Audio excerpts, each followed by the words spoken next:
When we won that scholarship, every young student was brought to the face of the emperor. Among all your dignities, I am not going to offer you any of my work. You have to buy. So I went to say goodbye to the emperor. And then the first thing he asked me, who paid you? Well, I said, Your Majesty and your son. No one else. He picked up the phone. He called, I think it was the Crown Prince. Nkrumah, Kwame Nkrumah of Ghana, invited me. He was so impressed by this window. He said, we want you to do something for our parliament.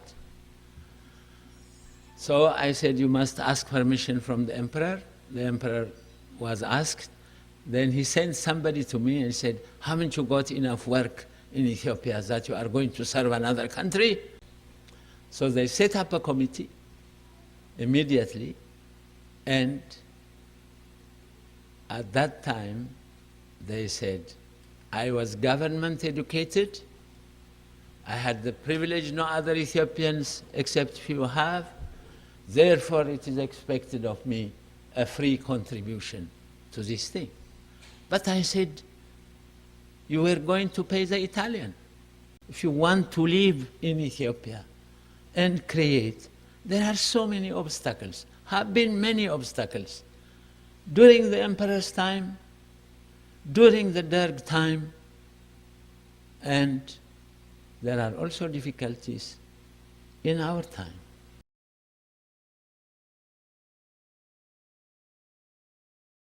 With this, I now call upon the most honorable Master Artist, World Laureate, Aፈወርቅ.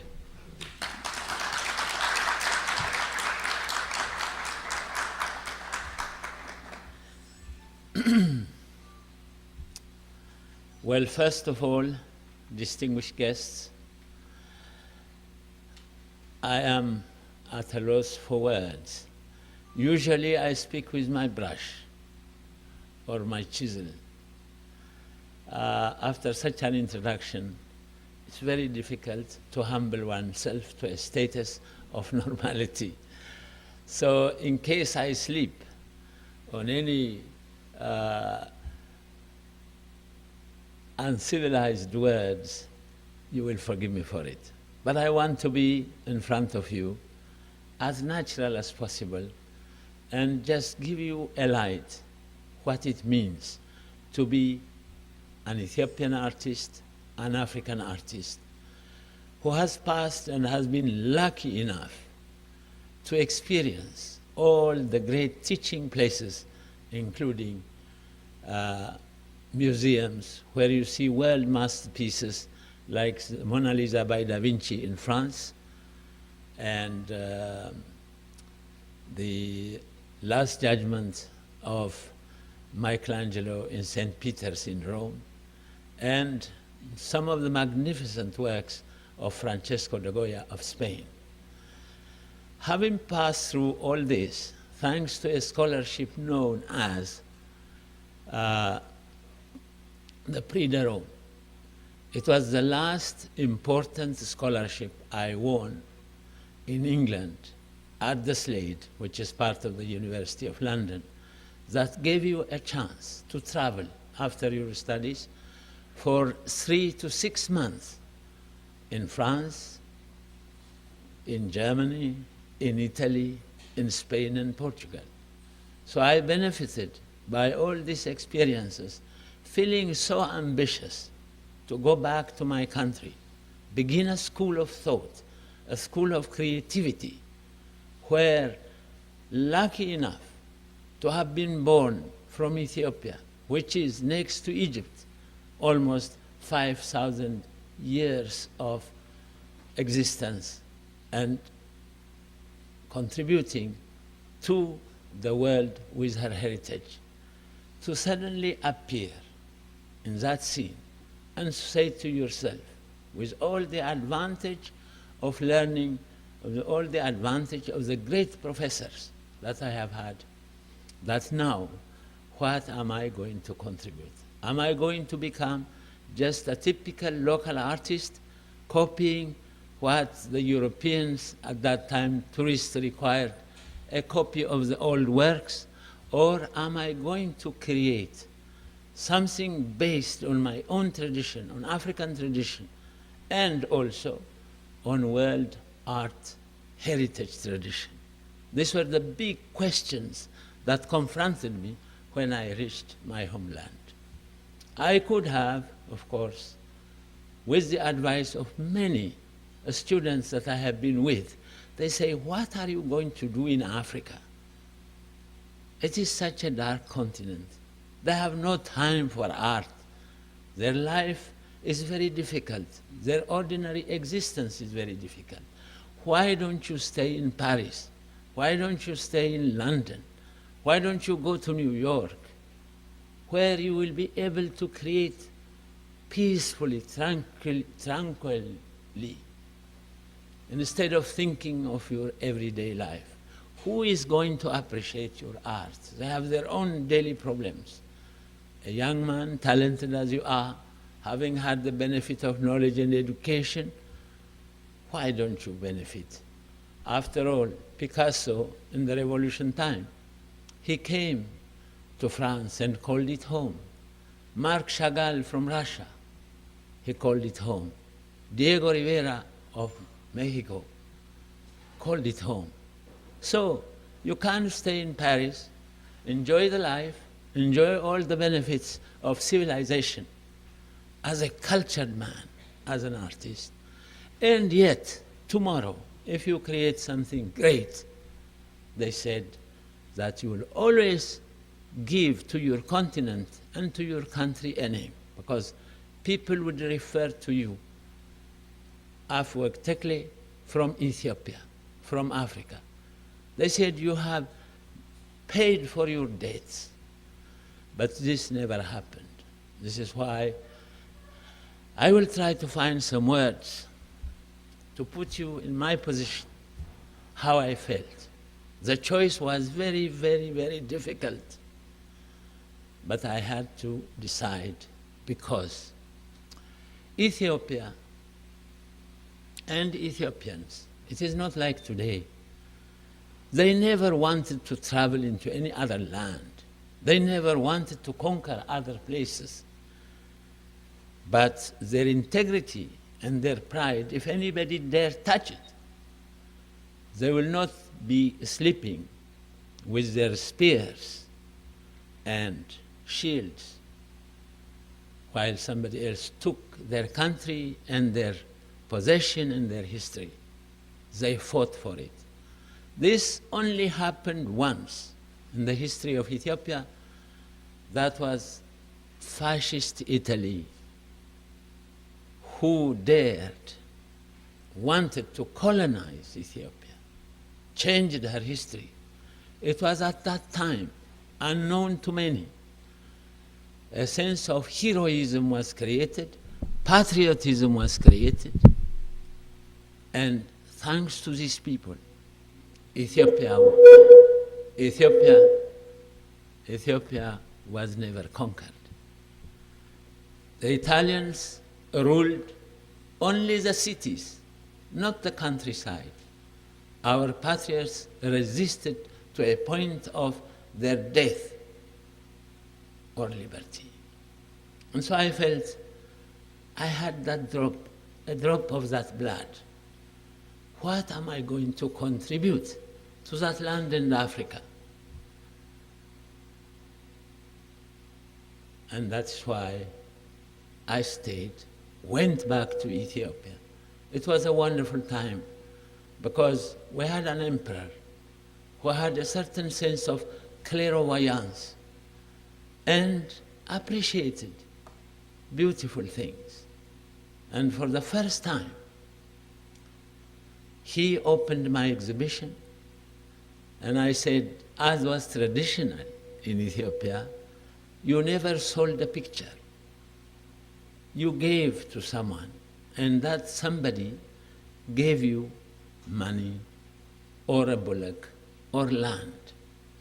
But it was considered a kind of shamefulness to say, you pay me for my painting or for my sculpture. Those who served our church, the Coptic church, they stayed in the grave house, most of them, but they created for the church, they created for God. That was their form of payment. They also never signed their paintings because that was also considered a personal glorification. I don't know if you can hear.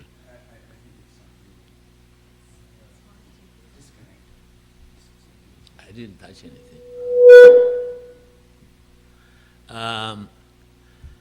So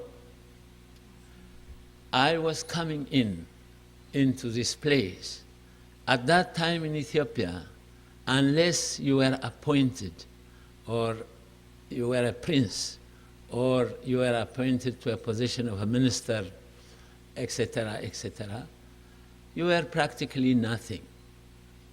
And for art, for an artist, well, that was a secondary thing. So I said to myself, I have got all the greatest teachers in my own country, in Europe. I have benefited by that. If I cannot face this situation and make it my second point, not only to create, but to restore the dignity of the artist, the dignity of art, that Europe is firing. You had sales, you had prices were going up. How am I going to change that to make it worthwhile for those painters who are coming after me, so that they don't face these problems that I am facing today? I said, okay, so many hours for creation, so many hours for fighting, to restore the position of art and artists. And then the third point, that sooner or later I will have to start teaching at the university about art, art history, aesthetic theory, and so forth and so on. But the struggle was very difficult. Unless you were appointed to a position, you never got money, you never got recognition as an honorable person. So I said, I have to exhibit, not in my own capital city, not in the provinces, but I have to exhibit in Africa, in Europe, and America, all over the world. If I am to build my name, then people can, leaders can listen to me, including, of course, our great emperor. But I was lucky. I was so young, he was so old. At the same time, when I was putting certain struggles, he would say, what is it that makes this little boy tick? And secondly, which was so important, when we left on that rare scholarship from Ethiopia to study abroad in America, in England, in Beirut, when we won that scholarship, every young student was brought to the face of the emperor, and the emperor gave advice. And this advice was, you are now going to a country where you are going to, at your disposal, all kinds of learning.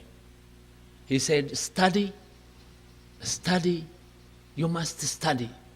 And when you come back, he said, don't tell us what tall buildings you saw. Don't tell us what wide streets you saw. Come back and help us in the subjects that you have studied when we are trying to build this country, which was completely destroyed by fascist Italy. That was the piece of advice I happened to have heard at the age of 16. And then I was in total 9 years abroad. And I always said I could stay in Paris, I could stay in London, I could go to America. But those words, they rang like the bells of a big church in my ears. Am I, at the age of 28, going to desert my country because she's so poor? because she is not recognizing the value of art. Everything was economical. Everything was to make money. Appointment was essential to get another appointment. I said, I have learned from my great fathers that even if the circumstances are absolutely impossible, you either die or you live in peace by struggling for this worthy cause. So,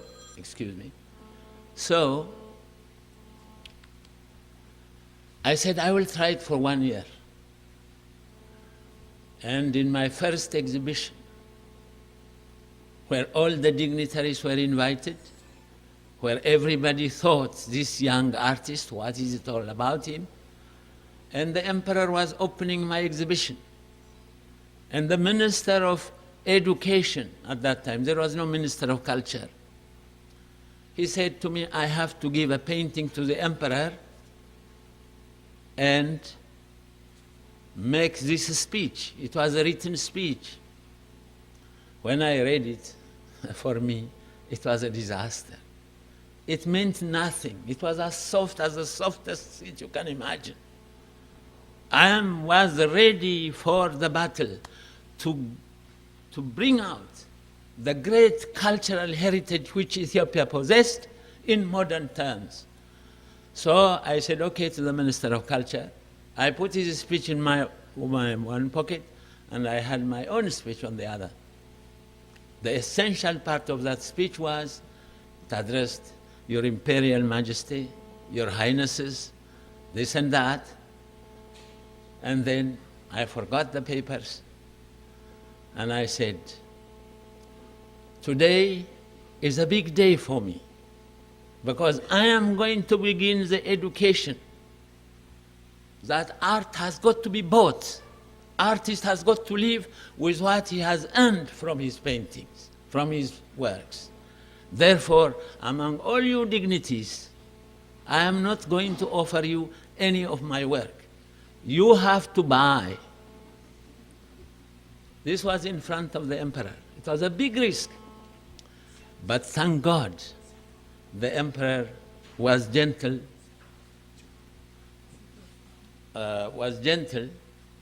and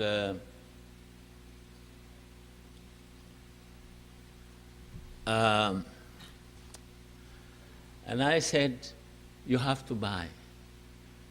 Then, as we moved around, the emperor was graceful enough to say, I want this. It was a portrait of a priest blessing, which has nothing to do with the royal family. I said, success number one. Number two, he chose a painting of a peasant woman carrying wood on her back. I was thrilled inside. And then all the dignitaries, 7 of them bought my paintings. They went home, and after 2 weeks I was supposed to come back to Europe for my Prix de Rome scholarship, the one I mentioned earlier.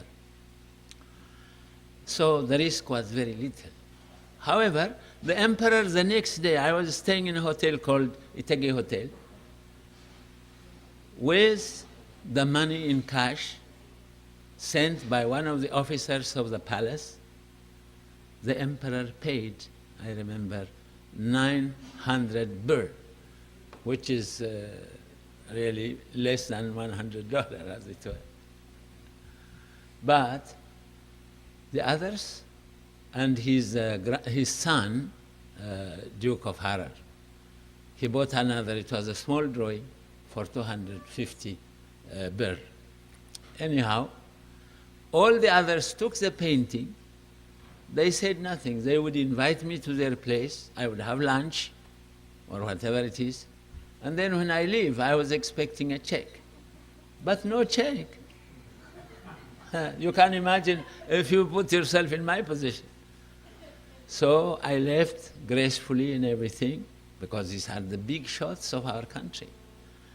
And then I tried to make an appointment including the Crown Prince, who had bought one of my works. I would go there, I would be invited to lunch, and then when I leave, there is no check. So in the end, the time for me to leave came after 2 weeks. So I went to say goodbye to the emperor. And then the first thing he asked me, who paid you? Well, I said, Your Majesty and your son. No one else. He picked up the phone, he called, I think it was the Crown Prince, and said, either the money or the painting should be delivered to his hotel. And he told me, you will not leave now. You have time for a week or so. And he said, you leave, we'll see to it. You wouldn't believe it. On that day, before 6 o'clock, the remaining 7 paintings were delivered in my hotel. That was a big lesson for me, to make my decision whether to live in Paris or London, or to take the risk, make as many exhibitions abroad. If I exhibit 50 works and I sell 10, life is very cheap in Ethiopia. I can live luxuriously and work there peacefully. To aim at that aim of mine, to lift the cultural heritage of Ethiopia, which I did. I came back after a year, set up my studio, and began my work. And this painting of Africa Hall, there was a big competition. OAU, ECA were going to be formed. And so the Italian architect, whose name was Mezzedimi, who had taken care of this ECA building combined with OAU building to be, he had already given the stained glass work to an Italian artist from Perugia. Fortunately, I knew Italy, I had comrades in Italy. This name didn't ring a bell as a contemporary artist. I mean, like Primo Conti and many others whom I knew were the greatest painters of the day. They were going to pay 300,000 birr, which is almost, I don't know, it's in dollars. But at any rate, it was big money. So I said, if I win this, I have no problem for the rest of my life. So I must work hard and I must enter into a competition. And then when I spoke to the emperor, he said, the work is already given to an Italian artist. The architect was called and he was asked, why did he do that? Because this is an African subject, it is going to be in Ethiopia. Why?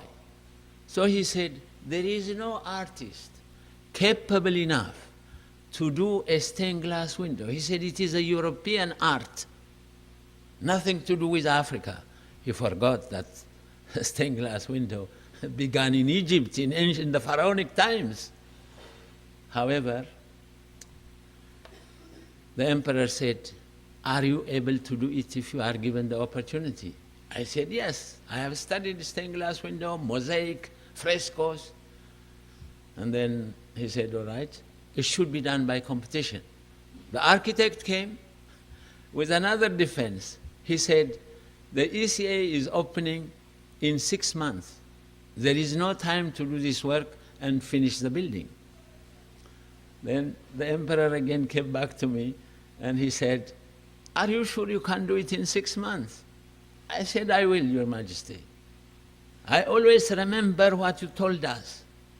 And I said, I am not against Italy today. I have learned and studied there. I have many friends.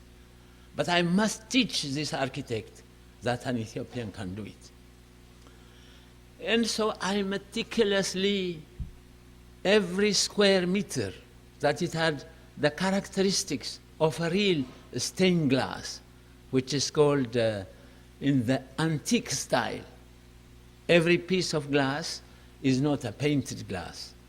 It is with grains, so that as the sun moves through it, it can give a new life, a new reflection. And so the Italian architect was told, if nobody in Africa could do it, then this person who has got the work doesn't have to fear of losing, because it is in his tradition. So the emperor ordered that every African country has the chance to compete in this competition. But they said it must be done in 30 days. So in any case, I went back to my home, I shut my door. In 12 days I did it. The subject that was given to the Italian, and the thing he did, which we didn't see, was Africa then. He had a little pygmy with a big book in his hand and said, education in Africa. Number two, he said, Africa now and then. He had a tall Tutsi tribe with a small sword in his hand. He said, defense in Africa. And then the central window, he had all the types of Africans, but right in the middle was a sphinx coming out. Well, I'm sure most of you can guess what that means. That the only thing to remember was the sphinx of Egypt. Otherwise, it was a colony.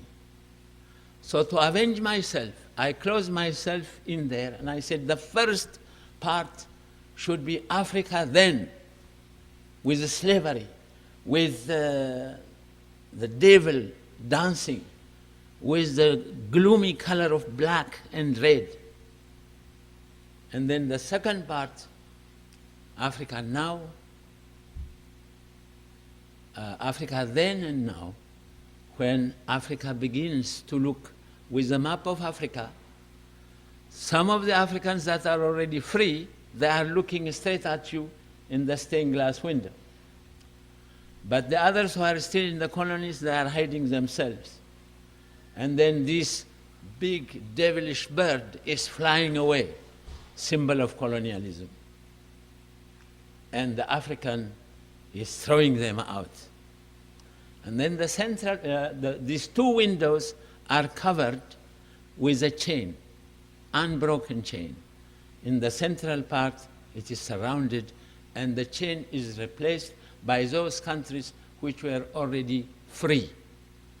Around it, you see the different flags. And in the center, you have this Ethiopian and his wife, who is pregnant, and a little child holding the torch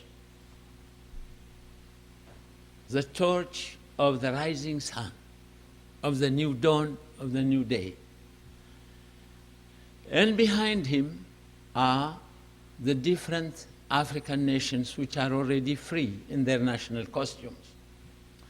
And then you have one, a knight in armor with the United Nations flag on his chest, which represents that all those who are becoming free and independent have the right to enter the United Nations.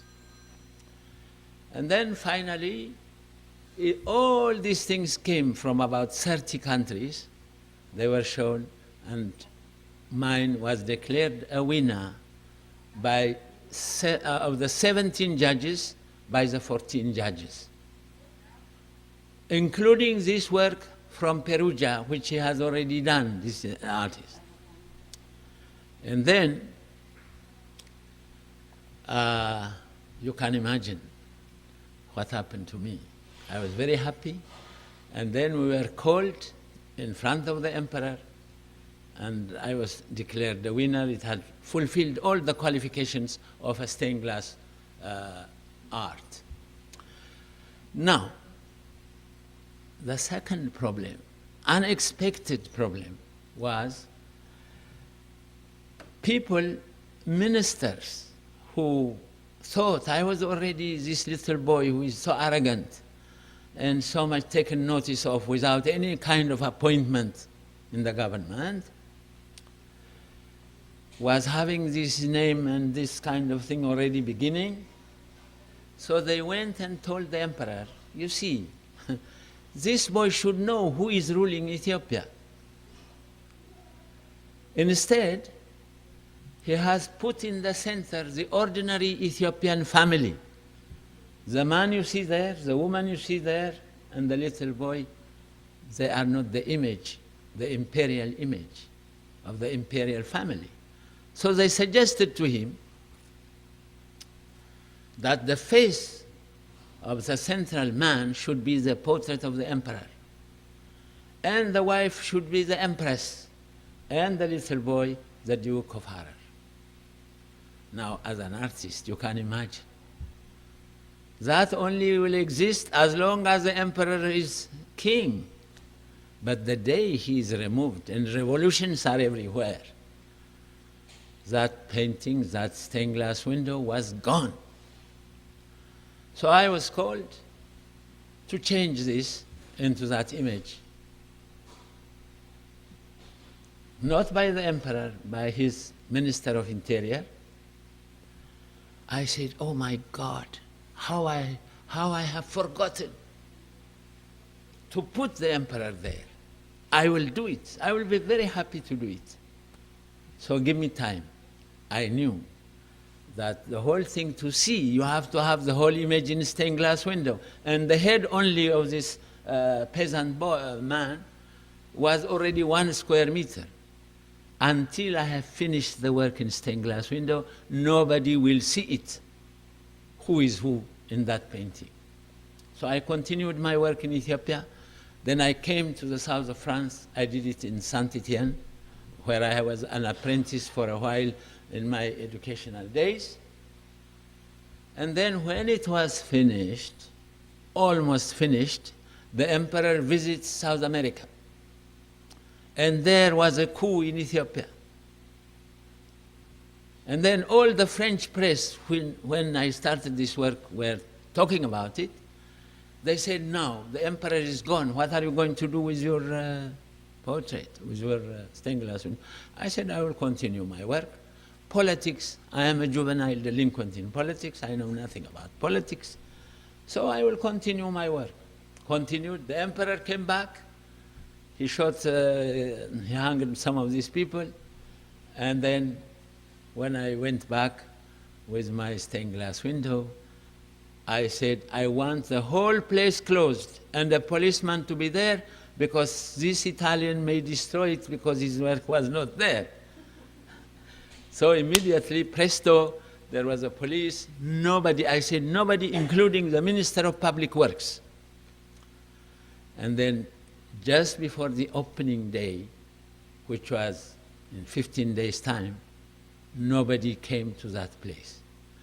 And then on the day, just 3 days before that the ECA was going to open, the emperor came in the afternoon, and that was the day when the dignitaries, everybody entered, and I explained to the emperor, this was this, that was that, and my hands were already a little bit butchered by the glass.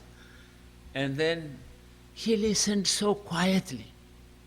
I explained to him, you know, what it means, this, that, and as the light moves behind from morning to evening, it was like the symphonic music of Beethoven Symphony No. 9 with the chorus.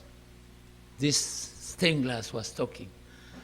After I finished, he said, may God bless your hand. He said, this is priceless, he said, because mind you, I was not paid.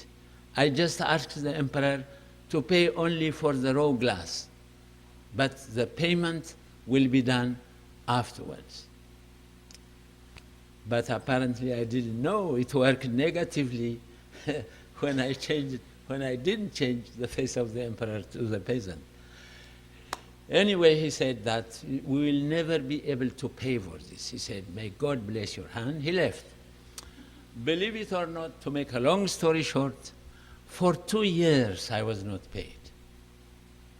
And after 2 years, I dare not say this to a foreign press because I want to live in Ethiopia and want to work there. And then Kwame Nkrumah of Ghana invited me. He was so impressed by this window. He said, "We want you to do something for our parliament." So I said, "You must ask permission from the emperor." The emperor was asked. Then he sent somebody to me and said, "Haven't you got enough work in Ethiopia that you are going to serve another country?" I said, "No, but I have not been paid for my work that I have done." And then I said, "I have to go to a country where I will be paid." So they set up a committee immediately, and